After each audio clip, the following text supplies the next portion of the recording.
Assalamualaikum warahmatullahi wabarakatuh. Alhamdulillahi rabbil alamin. Hamdan yuafi ni'amahu wa yukafi mazidah. Wassalatu wassalamu ala sayyidina Muhammadin nabiyyi rahmah wa ala alihi wa sahbihi ajma'in. Kaum muslimin wal muslimat yang dirahmati Allah, marilah kita tundukkan hati sejenak. Kita hadirkan kesadaran bahwasanya kita sedang berada di bulan yang paling agung, bulan yang tidak semua orang dapat diberi umur untuk menemuinya. Rasulullah SAW bersabda, "Syahrul Ramadhana awwaluhu rahmah, wa awsatuhu maghfirah, wa akhiruhu itsqum minan nar." Bulan Ramadan awalnya adalah rahmat, pertengahannya adalah maghfirah, dan akhirnya adalah pembebasan dari api neraka. Hadis ini bukan sekedar kalimat indah, tetapi peta perjalanan rohani seorang hamba. Barang siapa yang memahami dan menjalaninya, maka Ramadan akan berubah hidupnya dan bukan hanya jadwal makannya. Yang pertama, awal Ramadan adalah rahmat. Rahmat bukan hanya rezeki dan kesehatan. Rahmat terbesar adalah ketika Allah menggerakkan hati kita untuk melakukan taat. Kenapa di awal Ramadan masjid penuh, Al-Quran terasa ringan untuk dibaca, maksiat terasa berat untuk dilakukan? Jawabannya bukan karena tiba-tiba iman kita menjadi kuat, tetapi ada rahmat Allah yang sedang turun.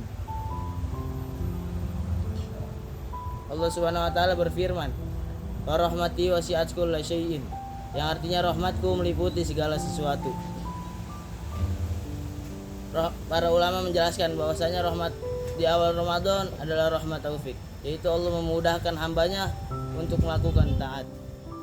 Imam Nawawi rahimahullah menjelaskan bahwa tanda diterimanya suatu ketaatan adalah diberi kemudahan untuk melakukan taatan berikutnya.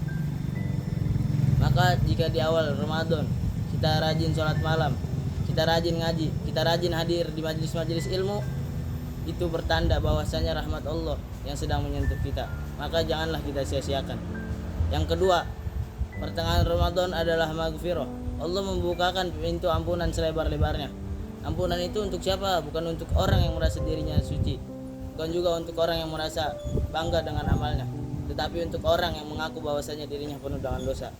Hadirin yang dirahmati Allah, dosa bukanlah sekedar zina, mabuk, mencuri dan lain sebagainya, tetapi lisan yang suka menyakiti, hati yang sombong dan iri, dan ibadah yang ingin dipuji oleh orang lain, itu pun termasuk dosa. Puasa yang sampai ke hati akan melahirkan penyesalan, dan penyesalan adalah pintu taubat. Rasulullah SAW bersabda, "Orang yang bertaubat dari dosa seperti orang yang tidak memiliki dosa."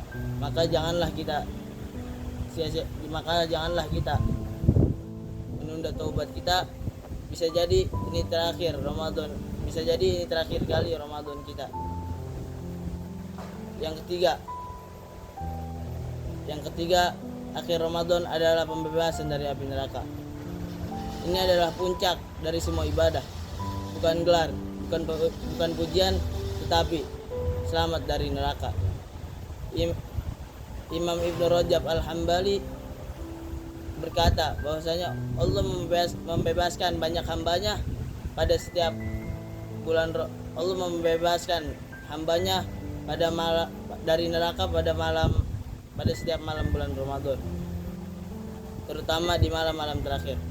Rasulullah SAW bersabda, "Celakalah seseorang yang bertemu dengan Ramadan, kemudian Ramadan itu berlalu namun dosanya tidak diampuni. Nauzubillah."